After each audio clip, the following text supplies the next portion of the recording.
if you guys recall, I'm also permanently banned from Kick, according to Aiden Ross, who actually put a ban on me and Misgift early on when the platform started, and then lifted the Misgift ban, I believe, but did not lift my ban. So I'm still perma banned on Kick, which is, I would say, a pretty proud accomplishment. Bendis.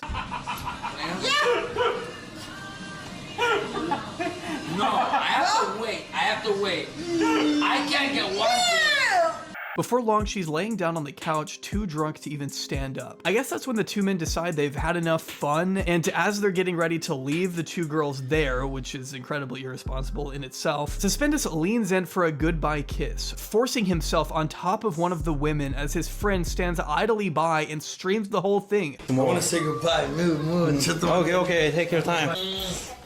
Oh my God. Damn. Congratulations, Suspendus. Doesn't step in to prevent it or anything. And if that weren't bad enough, he catches Suspendus again just a few minutes later, laying on top of the woman a second time. Oh my God. Damn. Oh man.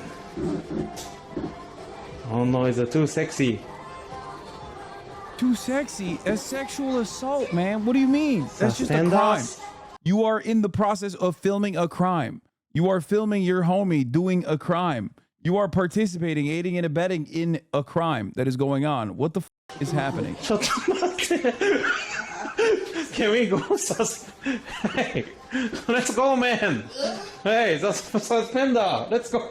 No, chotomate, please. Can we go, please? In fact, those who have managed to find the full VOD say he returned at least 4 times to try and take advantage of her. She's not even moving at all in this clip. She's looking too drunk to even comprehend what's going on. It's a disturbing sight, watching these two act like it's no big deal. Hyobsuma even implied after the fact that the girl was not really into Suspendus whatsoever. And he did, you know. What did he do? I mean, he did the... Oh, you was there when he was, like, making out with this girl.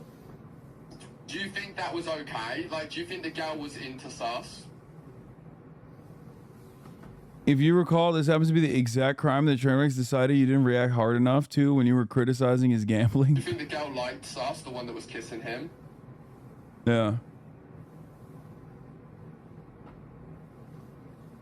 Oh, okay. Your mouth shut. Your mouth sealed.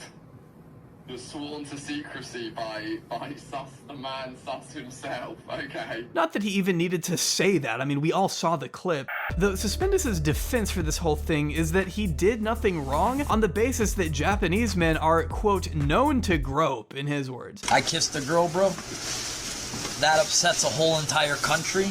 Kissing a girl. Do you know how aggressive Japanese dudes are when they're drunk, bro? Japanese dudes are known to grope.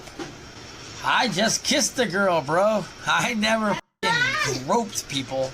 Bro is adding racism, of course. I mean, he's not wrong in terms of like sexual crimes that run rampant in Japan. It's just that like you don't have to explain to people why you moved there. You know what I mean? Like he's just like, he's literally just like, oh yeah, no, that's why I came here. That's why I moved to Japan. Unrestricted groping. Sick. It's just like, he's so gross. I don't know how to describe it. He like, Suspended. Mashallah, I will never complain about speed again. Yeah, I mean, this is like out of control. This isn't taking the situation seriously. Probably in part because he knows how hard it is to actually see any repercussions on Kick. But don't take my word for it. He has outwardly acknowledged their leniency in the past. I pissed on the wall by accident, but I wasn't aiming properly. But that's what Kick's all about. Kick's all about like, this guy, he didn't mean it. He was a good guy the whole time. He just made a simple mistake. It's hard to say he was just... It's like, it's a different type of villain where the villain is aware of his villainy. You know what I mean? Most of the time, I feel like bad people are just like kind of oblivious to the actions. They're like super narcissistic or whatever. Like this guy, honestly, is just like, I'm a bad guy. I'm a piece of shit. I'm a bad guy. That's why I do bad things. I love doing bad things. It's great. joking here because despite think this that's changed incident and that recently. little wardrobe malfunction he had shortly after the launch of the website, Kick hasn't really At done least I know these people will die on, bro. He has a wife. anything to push back against Suspendus. I mean, he's still around. And because he saw zero repercussions for what he did in that karaoke bar, Suspendus was able to continue broadcasting his crimes to an audience like the very next month, where he had sex in front of a child on stream. I hate that I had to say those words just now. What? I will say the clip itself is hard to find because Suspendus has gone out of his way to claim it to be taken down as many places as he can. So I'm really just gonna talk over this last part. What you're seeing is Suspendus IRL streaming in the Philippines last April. You can see the door is closed while the woman's child remains jumping around the bed. The pair exchange a few words before Suspendus slides the camera around to face the wall as he explains to the chat he needs to take care of some business. Okay, so we see the child on the bed with the phone. The door is closed. Alright, the door is closed. Okay, so the child was in the room. Telling his audience he'll see them in a minute before telling the girl, your son is having a good time, or something to that effect. Oh my God. Yeah, we're gonna freak, baby. I'll see you in a minute. Your son's having a good time. Your son's having a good time, by the way. You think they're in the bathroom? Yeah. Yeah, the kids stayed watching dinosaur cartoons. I saw that. Yeah, James was never in the room. They don't care. Oh, she goes, why are you still streaming? And then he says, they don't care. The lights go off, and although I'm not sure if they went into the bathroom or not, you can definitely hear what's going on. I won't play it, but if the chat can hear Suspendus moaning, then I'd be willing to bet the kid in the room can. By the end of it, as fellow streamer Slycan was able to translate, the girl informed Suspendus that her son was playing with his dinosaur toy the whole time, before telling him it's time to go. Okay, they're washing up. I think maybe what I'm guessing was they was probably in the bathroom with the door open and the lights off. So that everyone on his chat could hear the sound. So I don't think he was on the bed, but the door was open and he was in the bathroom, because you didn't hear any door open from the bathroom, so they were already in the bathroom. She says it like, don't worry, my kid is watching the dinosaur. She says it like right after he nutted. Told them, baby, let's go. Baby, tarana. Tarana means let's go. And then you could hear the kid, okay. He's answered like, okay. There is pretty much nothing I can say about this that would adequately capture the level of depravity we're dealing with here. In normal circumstances, this would have resulted in Suspendus getting an immediate permanent ban from Kick, likely followed by a formal investigation, because that is a profoundly inappropriate environment for the child. They literally have no evidence that that ever happened, and yet they say that it happened. Get the out of here. But people act like parents don't have sex in front of their babies anyway. You know what I mean? Yeah, they do. Holy moly, yes they do. Get the fuck out of here. Get the fuck out of here. They definitely do. You think sex stops just because families have babies? But because this is Kick, Suspendus sought no consequence whatsoever, and was able to— Okay, he definitely did that shit. He's like defending doing that shit with the dumbest way to defend doing that shit at all. continue streaming as if nothing happened, essentially. And like, I don't like to say someone should lose their platform lightly, but a line needs to be drawn somewhere, and committing an actual crime on camera should be that line, in my opinion. I don't think that's a crazy thing for me to say. This shouldn't be a particularly hot take. I'm kind of in shock that anyone out there would willingly watch 14 hours of a middle-aged emo creep stumbling around in public, making drunken remarks to his chat, pausing only to vomit into storm drains.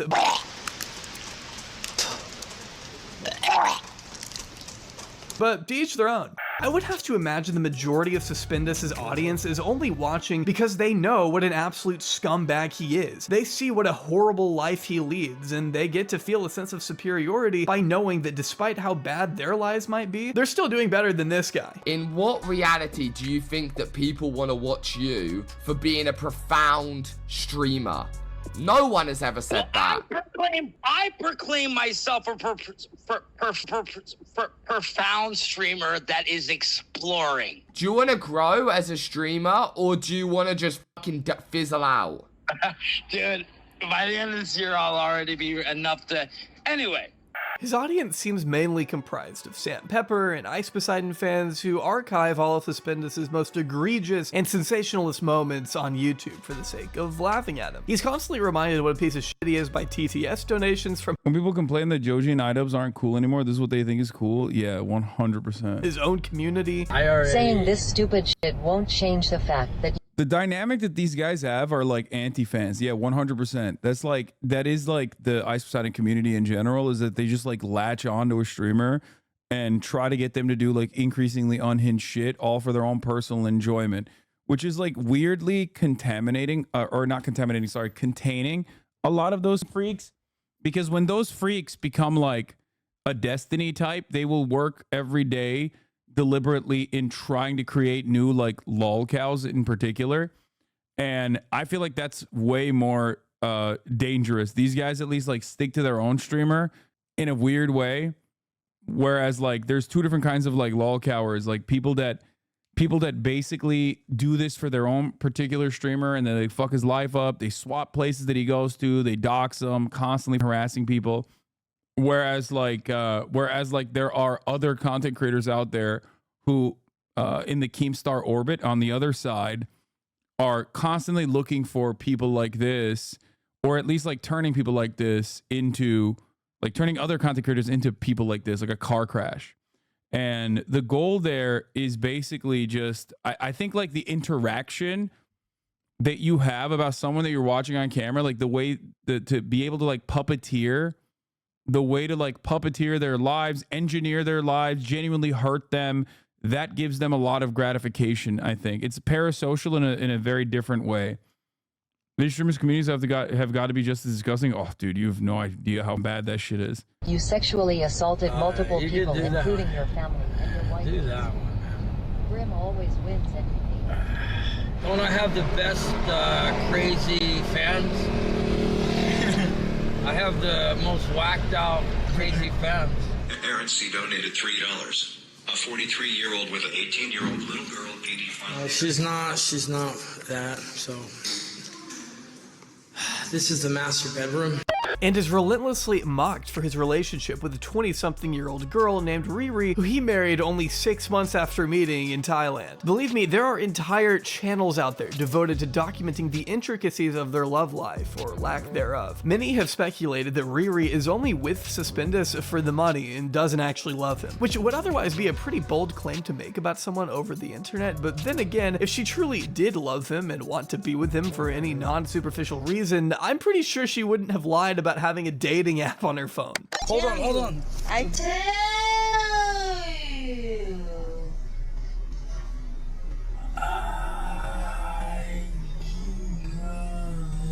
It's Twitch. My wife doesn't have Tinder. You have Tinder? Tinder? Yeah, no. She doesn't have Tinder. Before I have, but I delete it. She had it. Do you have an app on your phone, Tinder? No, it sound I message customer. Why? Oh no. Yeah, I have, but yeah, I have, but why? I never message people. Why? No thanks. No, I don't care.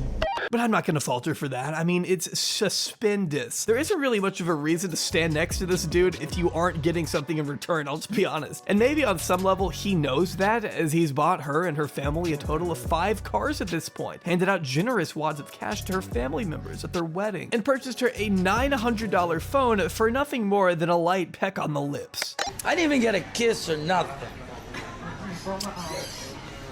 Damn. No man. $800. Yeah. At least I got a kiss. Got the kiss. I get that. It was all worth it. It was all worth it. A little peck. I got the peck, and it only cost me $900.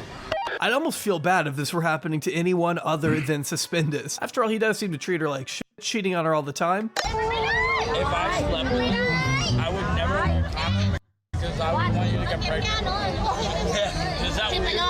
I wouldn't want you to have my baby. The one girl that I was with tonight, I literally would have left my girl for. And I don't care if she's watching this. Baby, if you're watching this, you might think you're all that, but you ain't shit to to the girl I just saw. You're lucky that I love you, but your looks don't compare.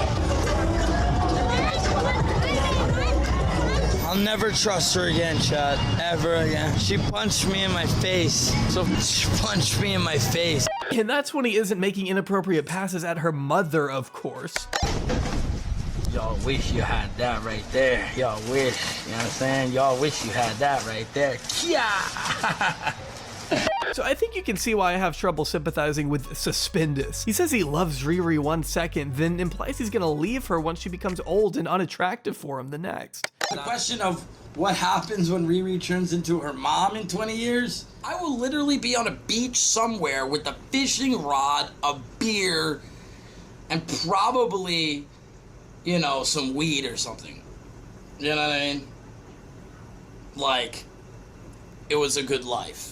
He's an absolute dumpster fire of a human being through and through. And I have no choice but to salute Riri's efforts. Get the bag at all costs. By the way, I didn't know where to fit this in, but you should also know that he viciously kicked his cat off his bed for absolutely no reason, because of course he abuses animals too. If Suspendus is this callous, irresponsible, predatory, and abusive in front of an audience, I don't want to imagine what he gets up to when the cameras aren't rolling. In a just world, this guy would not have an audience. His grimy little fingers kept far away from a record button. His audience is almost exclusively made up of people who just want to see him fail. Even the girl he married doesn't seem to want anything to do with him. He makes some of the most unwatchable content on all of Kick while inspiring some of the worst streamers the internet has ever seen. I have no idea where he goes from here. For some reason, Ed just continues to keep him around despite all the things we've seen him do on camera. I just hope at the very least that Riri can keep milking him for all he's worth. Don't stop. Drain his pockets and leave him in a ditch. You've got my support. I think it's pretty funny to remind everybody of this beautiful moment. Twitch is done. Twitch is done. Done. If I told you guys how many streamers are in my DMs wanted to come to Kick, you guys would be like, what the f? It's everybody. Every streamer. There's only 2 streamers that are banned from Kick. Miss Kick, you can't come. You're not coming to Kick, bro. I'm sorry, you're not coming, bro. Me and Brucey don't want you here. You're not coming. That's first of all. Fuck you. Suck a dick. Hasan, you're not invited either. I'm gonna be honest, bro. You're not coming. Those 2 are banned. Okay? They cannot come. Pokemon is, I got no problem with Pokemon.